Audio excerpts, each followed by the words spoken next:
এই যে আমাদের লিঙ্গুইস্টিক অ্যাটিটিউড তৈরি হয়েছে না, এটা দায়ভার কিন্তু সুশীল সমাজ এড়াইতে পারে না। ওই যে মাহমুদ ভাইয়ের কথা বলছিল না, বুদ্ধিজীবীরা ফেল মারছে, ৭১ ফেল মারছে, ২৪ ফেল মারছে, আসলে কিন্তু ফেল মারছে, আমাদেরকে আহত করছে।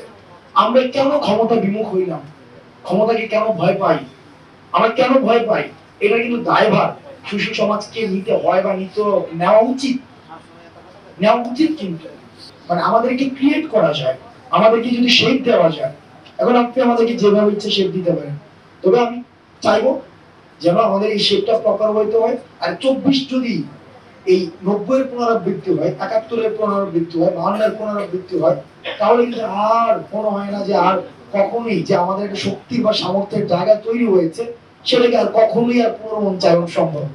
অনেক কিছুর পুনর্মঞ্চায়ন সম্ভব, কিন্তু ২৪ এর পুনর্মঞ্চায়ন সম্ভব কিনা আমি জানি না। তবে আমি চাই না এই ধরনের হতাশা নিয়ে একটা মেন্টাল ট্রমা, এই যে আপনি এই তরুণ সমাজটাকে একটা মেন্টাল ট্রমার মধ্যে নিয়ে গেছেন, এর দায়ভার কিন্তু আছে। এখন এর কম্পেনসেশন কি? এই কম্পেনসেশন হচ্ছে আমরা যত বেশি আমাদেরকে হেল্প করেন, তাইলে আমরা রাইট ট্র্যাকে থাকবো।